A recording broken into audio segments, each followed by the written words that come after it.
Les 10 commandements sont des guerriers d'élite appartenant au clan des démons. Une particularité les définit, un commandement leur est attribué et de ce commandement découle un pouvoir magique puissant. Ces commandements ont été créés par le roi des démons lui-même, ce personnage si mystérieux qu'on n'a croisé que très brièvement dans le manga. Durant cette théorie, je vais essayer d'expliquer la cause de son absence et peut-être la cause de son retour.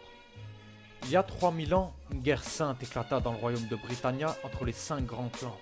La plupart des clans étaient opposés aux démons. Après des batailles sanglantes, les 10 commandements ont finalement pu être vaincus et enfermés par un puissant sort dans une prison éternelle, jusqu'à justement les événements récents du manga où on assisté à leur libération. Plusieurs points se bousculent dans mon esprit sur le déroulement de cette guerre et le rôle du roi des démons dans tout ça. Les 10 commandements ont été scellés et on a considéré que la guerre sainte était terminée. La seule vraie menace du clan des démons semblait donc être les 10 commandements.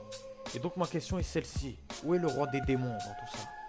Même durant la période d'enfermement des 10 commandements, aucune information sur le roi des démons ou une quelconque tentative pour délivrer ces guerriers d'élite nous a été parvenue. Donc on peut encore supposer que le roi des démons a été absent ou a été obligé entre guillemets d'être absent durant une certaine période. Je suis donc venu à la conclusion que le roi des démons est enfermé, depuis bien plus longtemps que je ne le pensais.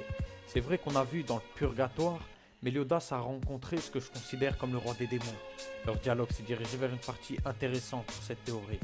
Le roi des démons semble avoir perdu sa force d'antan, et pour se libérer, il semblerait qu'il ait besoin de se nourrir de l'émotion de Méliodas. Donc je suppose qu'après avoir récolté assez de force, il pourra se libérer de ce sort. Je parle d'un sort, car je pense sincèrement qu'on lui en a jeté un, et que c'est nul autre que le père de Merlin qui en est le responsable.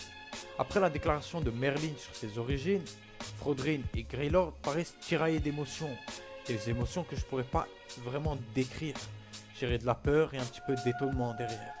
Il s'adresse à elle comme la survivante, donc sa famille, ou peut-être une sorte de sous-clan des démons où son père était le chef justement, a été décimée.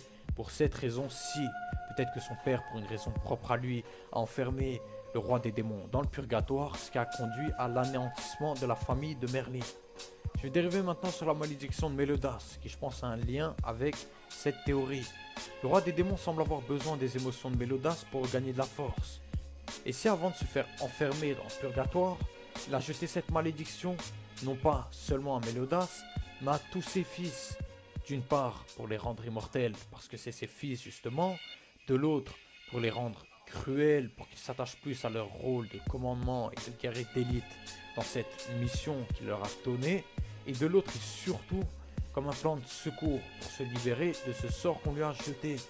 Le roi des démons devait savoir que dans le purgatoire, et je pense que c'est la raison pour laquelle il a perdu sa force, que plus il passe du temps, plus le temps passe, plus ses forces diminuent. Un peu comme la prison éternelle et les 10 commandements justement. Ils avaient fait part que leur force avait diminué si j'ai pas de bêtises.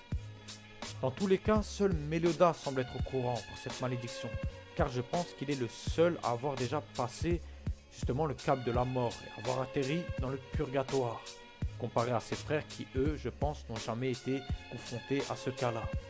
Voilà pourquoi aucune tentative de leur part pour libérer leur père a été faite. Après le combat de Escanor et Estarossa, si on part du principe que la mort de Estarossa est bel et bien réelle et qu'il rejoint le purgatoire, le roi des démons pourrait enfin avoir assez de puissance pour revenir à la vie. Et voilà la cause de son retour. Donc voilà, cette théorie est terminée, j'espère qu'elle vous aura plu. Ciao tout le monde.